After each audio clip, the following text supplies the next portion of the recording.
There's a man named Roscoe Chittim buried in Oak Cliff Cemetery. His headstone, a slab of faded granite, lies along a chain-link fence that separates the grounds from East 8th Street. Like many of the people buried in the historic cemetery, Chittim is from a bygone era. His headstone reads, August 4, 1891 Jan. 13, 1924. On June 1, his descendants will gather at the burial grounds to honor his service in World War I with a bronze-colored medallion for his grave. It's a chance for surviving family members, a granddaughter named Tootie Spellman and several great-grandchildren and great-great-grandchildren, to recapture a piece of history nearly lost to time. Until recently, they knew very little about Chittim's life.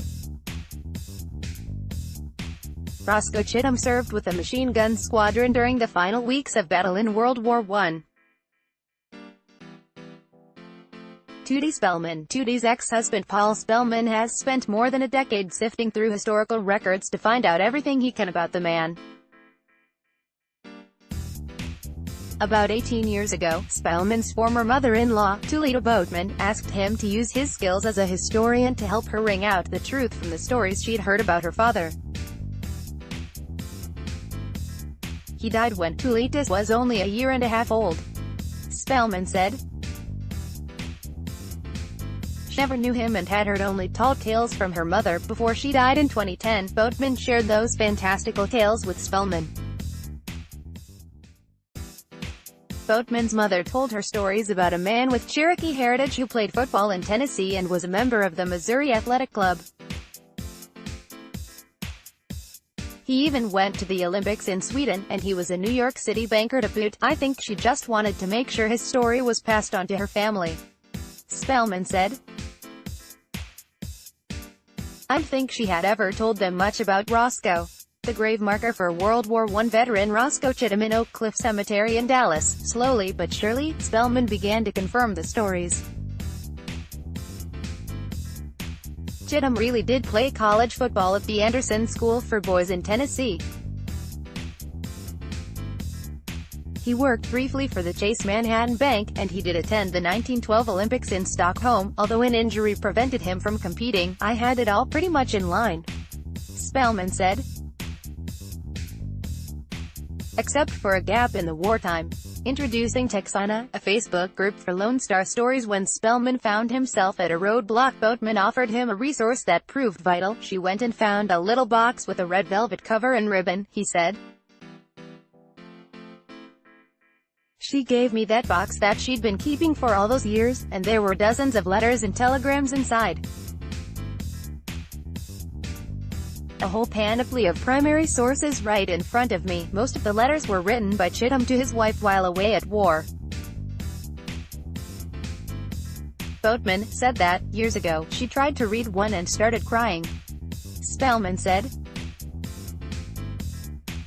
she put it back in the little box and never read them. One man's life. Chittim was born in Missouri to a Cherokee woman and a white man whose common-law marriage was swiftly condemned by both families. They were forced to separate, and his mother raised him on her own in Oklahoma. He grew up attending Cherokee schools and thrived as a talented athlete. In his 20s, Chittim moved to Texas to pursue a career in the automobile business. He rented an Oak Cliff apartment owned by the Diamonds, a prominent family of developers in Dallas. And they had a young, socialite daughter named Vera Diamond, Spellman said. The two of them saw each other and fell in love. Chittim and Diamond married in June 1917. A year later, he was drafted into the war. He started fighting for his life before even setting foot in France. While training at Camp Dix in New Jersey, Chittim witnessed the influenza pandemic that struck the country. Drafted men arrive at Camp Dix in Wrightstown, NJ. Soldiers preparing to fight in World War I train in a tear gas trench at Camp Dix in Wrightstown, NJ. He describes the plague in one of his letters to Vera from Sept.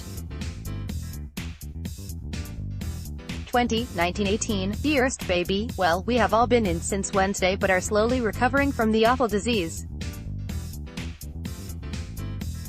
We had 83 men in bed at the same time and I was one of them, but some way it didn't get me as bad as it did some. There has been a large death list through the eastern camps and many hundreds if not thousands of cases of this influenza." Once he arrived to Europe, Chittim was on the front lines in the last major Allied offensive. He was part of a machine gun squadron that was with the American forces that made their way across the Meuse River and set up there to lay siege to the town of Sedan, Spellman said. A U.S. Army 37M gun crew mounts its position during the Meuse-Argonne Allied offensive of 1918, in France, which helped bring World War I to an end.